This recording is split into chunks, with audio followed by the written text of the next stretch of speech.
Subscribe to our YouTube channel for in-depth interviews of India Inc.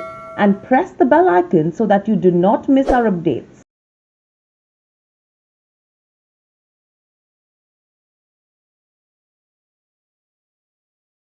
Hello and welcome to Nirmal, ladies and gentlemen. I'm Hiradaria. We have with us Kunal Shah, Head of Commodities Research, joining in.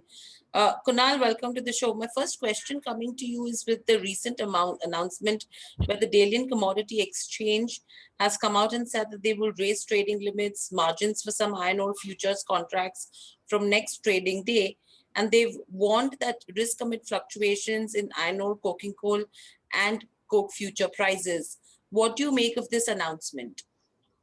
Well, they are trying everything what they can to cool down the commodity prices, because the fact remains is that uh, at no levels the prices of commodity are stopping. But this is nothing to do with just demand and supply. You understand whenever the monetary debasement takes place, and there are shortages in the market, then it, like I always explain, it is very difficult to quantify how much upside can come. And this time in last 15 years of my experience in the commodity market, I have not seen such kind of rally. So it started from, so for example, in MCX copper, it started from 350. It is right now at 800 Hmm. and still showing no signs of correction. But today I feel that at the time of closing, we can take a call and we can initiate a STBT call. Copper around 811, one can short. Like today, we've kept a stop loss of 816 and wait for the target of 800 to 795. Right. So that's with regards to where copper goes. Do we see any other impact on any other commodities on the base metal front? Yeah, so as far as the other commodities are concerned, dollar index is right now hovering at 90.20. A Hmm. break of 90 can really lead to a sharp upside in uh, commodity like gold and silver. Hmm.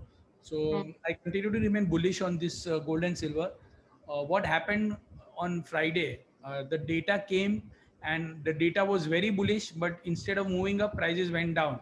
So it always happens in this way. It already discounted the data on Thursday. I wrote in the group the data is discounted, it can come down and then you can buy. And today morning it was up by 300 rupees. So I'm still bullish. 48,400 looks very likely in gold, and for silver 73,500 looks very likely.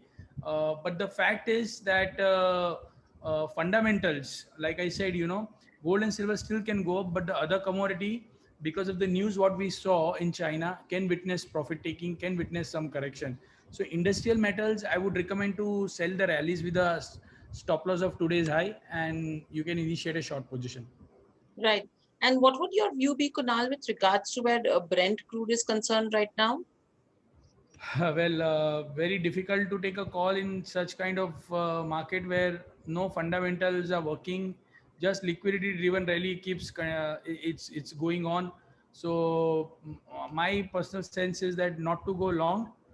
You can short here and witness 50-60 rupees downside in the evening session. Right. And now coming back to the dollar index, clearly the labor market data that did come out on Friday, that's something which actually impacted the dollar and the dollar slumped. We are almost at a 2.5 month low on the dollar index. Do you see further downtick happening on that front as well?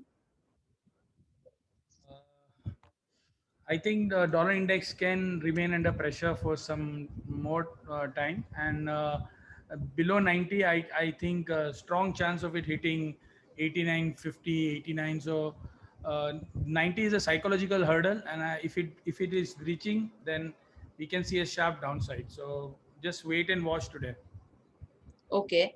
And Kunal, there's a question coming in for intraday gold. From where should we start buying or selling in, from here on? I think current levels are good levels to go long. You can go long at current market price and expect gold to move up during evening session. Buy at current market price. And another question is, we have seen a rally in copper and steel. How much more from here on? No, I clearly told you I'm not expecting any major rally from here. With the announcement what we saw today, we can see some profit taking. Right, so there could be some bit of profit taking that could come in with regards to base metals as well. Right, I think we've covered majority of it. Thank you, Kunal, so much for joining in. Thank you, participants.